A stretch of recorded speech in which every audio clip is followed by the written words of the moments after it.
Bismillahirrahmanirrahim. Assalamualaikum warahmatullahi wabarakatuh.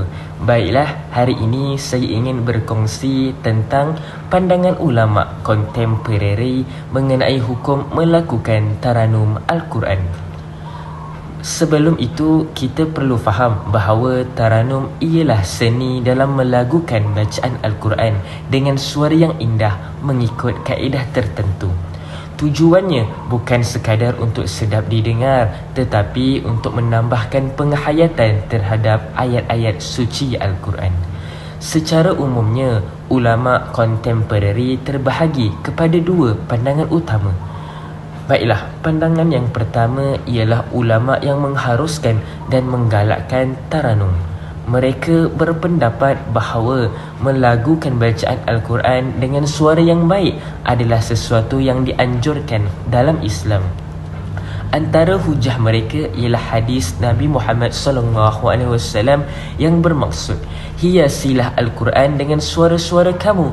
Hadis ini menunjukkan bahawa memperindahkan bacaan Al-Quran adalah sesuatu yang digalakkan selagi tidak melanggar hukum tajwid dan adab dalam membaca Al-Quran. Golongan ini juga berpendapat bahawa suara yang merdu dapat menarik minat masyarakat untuk mendengar dan mendekati Al-Quran. Kita dapat lihat ramai qari yang terkenal seperti Syekh Abdul Basit dan Syekh Mishari Rashid Al-Afasi yang menggunakan taranum dengan baik sehingga bacaan mereka menyentuh hati pendengar dan meningkatkan kecintaan kepada Al-Quran. Namun begitu, terdapat juga ulama yang lebih berhati-hati atau melarang dalam keadaan tertentu. Mereka tidak menolak keindahan suara, tetapi mereka bimbang jika taranum dilakukan secara berlebihan. Antara kebimbangan mereka ialah apabila seseorang terlalu mengejar melodi sehingga mengabaikan tajwid, kerana tajwid adalah sangat penting.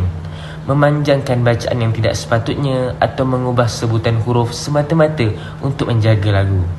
Selain itu, ada juga yang mengingatkan bahawa supaya bacaan Al-Quran tidak menyerupai gaya nyanyian yang melampau. Mereka berpendapat bahawa Al-Quran adalah kalam Allah SWT yang perlu kita baca dengan penuh penghormatan dan bukanlah untuk tujuan hiburan semata-mata. Kalau kita melihat kedua-dua pandangan ini, sebenarnya kedua-dua pandangan mempunyai tujuan yang sama, iaitu menjaga kemuliaan Al-Quran. Ulama yang mengharuskan dalam menekankan keindahan suara sebagai cara untuk mendekatkan manusia kepada Al-Quran, manakala ada juga ulama yang berhati-hati pula. Berhati-hati dalam memastikan bacaan Al-Quran tidak terpesong daripada tujuan asalnya. Oleh itu, pandangan yang sering dipilih oleh ramai ulama pada hari ini ialah taranum adalah harus dan digalakkan selagi mematuhi syarat-syarat tertentu. Antaranya, bacaan mestilah menjaga hukum tajwid, tidak mengubah makna ayat di dalam Al-Quran, tidak berlebihan dalam lagu dan bertujuan untuk mengagungkan Al-Quran, bukannya untuk menunjuk-nunjuk atau mencari populariti semata-mata. Baiklah, sebagai kesimpulannya, taranum bukanlah sekadar seni suara, tetapi satu kaedah untuk memperindahkan bacaan Al-Quran dan juga membantu penghayatan terhadap mesej yang disampaikan. Namun, keindahan suara mestilah sentiasa seimbang dengan ketepatan tajwid, adab dan juga keikhlasan. Apabila semua perkara ini dijaga, taranum boleh menjadi satu medium yang sangat baik untuk mendekatkan masyarakat kepada Al-Quran. Baiklah, itu sahaja daripada saya. Kita teruskan dengan topik seterusnya. Assalamualaikum warahmatullahi wabarakatuh. Pada hari ini saya akan membincangkan tentang isu semasa berkaitan taranum dalam masyarakat. Isu yang pertama ialah bacaan yang terlalu meleleh sehingga menjejaskan tajwid. Taranum sememangnya bertujuan memperindahkan bacaan Al-Quran, namun terdapat segelintir individu yang terlalu memberi tumpuan kepada alunan suara sehingga mengabaikan hukum tajwid. Keadaan ini boleh menyebabkan kesalahan pada makhraj huruf, kadar panjang pendek bacaan dan hukum-hukum tajwid yang lain. Sedangkan para ulama menegaskan bahawa menjaga tajwid adalah lebih utama daripada memperelokkan suara.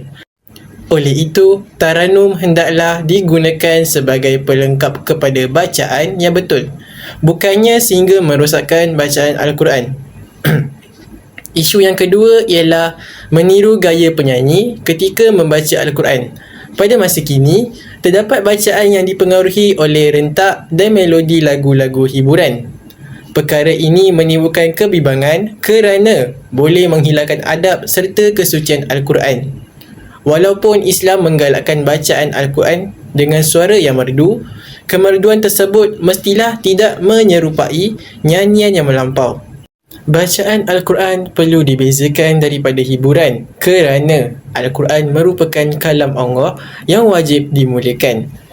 Seterusnya, taranum juga boleh menjadi medium penghayatan Al-Quran yang sangat berkesan.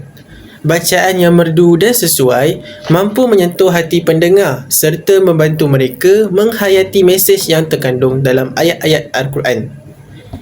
Selain itu, taranum juga dapat menarik minat masyarakat, khususnya golongan muda, untuk mendekati Al-Quran.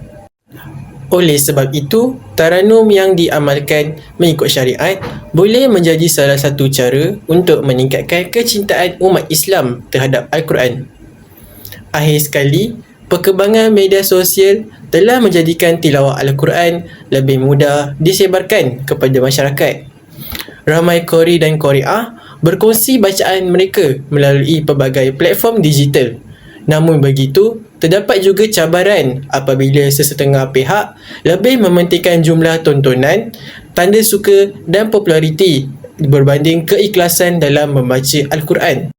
Oleh itu, setiap individu perlu menjaga niat serta adab ketika menghasilkan kandungan berkaitan Al-Quran agar ia benar-benar menjadi satu bentuk ibadah dan dakwah. Kesimpulannya, taranum merupakan seni bacaan Al-Quran yang indah dan mempunyai banyak manfaat. Namun, pelaksanaannya mestilah sentiasa berpandukan hukum tajwid, adab serta keikhlasan. Dengan cara ini, taranum dapat menjadi medium yang berkesan untuk mendekatkan masyarakat kepada Al-Quran dan meningkatkan penghayatan terhadap ajaran Islam. Sekian daripada saya. Terima kasih. Assalamualaikum warahmatullahi wabarakatuh. Assalamualaikum warahmatullahi wabarakatuh. Nama saya Amin Nasruddin bin Muhammad. Seterusnya, saya ingin membincangkan tentang analisis ilmu taranum dan tilawah. Apakah garis panduan taranum yang sihat? Garis panduan taranum yang sihat, taranum bukan bertujuan untuk menunjukkan kemerduan suara semata-mata, tetapi membantu pendengar menghayati mesej Al-Quran. Apabila taranum menjadi terlalu melirik sehingga berlaku kesalahan tajwid atau perubahan makna, maka tujuan asal tilawah telah tersasar. Rasulullah SAW bersabda, "Hiasilah Al-Quran dengan suara-suara kamu." Hadis riwayat Abu Dawud. Hadis ini menunjukkan bahawa memperindahkan bacaan adalah digalakkan, namun ia mestilah dalam batas syarak. Kesimpulannya, taranum yang sihat ialah taranum yang menjaga tajwid, menjaga makhraj huruf, tidak boleh berlebihan, membantu penghayatan makna, tidak bertujuan mencari populariti. Yang kedua, bagaimana menjaga keseimbangan antara seni suara dan adab Al-Quran. Pada hari ini, ramai pendengar tertarik dengan nada suara tinggi dan lenggok suara yang indah. Namun, persoalannya, adakah mereka memahami mesej ayat yang dibaca? Jika qari terlalu fokus kepada teknik suara sehingga mengabaikan penghayatan ayat, bacaan itu mungkin indah tetapi kurang memberi kesan kepada hati. Kita perlu membezakan antara tilawah dan yang lain. Fokus kepada ibadah, menghayati makna, mendekatkan diri kepada Allah. Persembahan vokal pula fokus kepada hiburan, mengejar pujian manusia, menonjolkan kemahiran suara. Seni suara adalah wasilah, manakala tujuan sebenar ialah menyampaikan kalam Allah kepada hati manusia. Yang ketiga, Adakah masyarakat hari ini memahami tujuan sebenar Taranum? Media sosial seperti TikTok, Facebook dan Instagram telah membantu menyebarkan bacaan Al-Quran kepada masyarakat. Namun, terdapat juga cabaran. Kebaikannya ialah menarik minat generasi muda, memperluaskan dakwah, memperkenalkan qori terkenal. Jadi, antara keburukannya juga ialah mengejar like dan tontonan, meniru gaya penyanyi, mengutamakan suara berbanding tadabbur.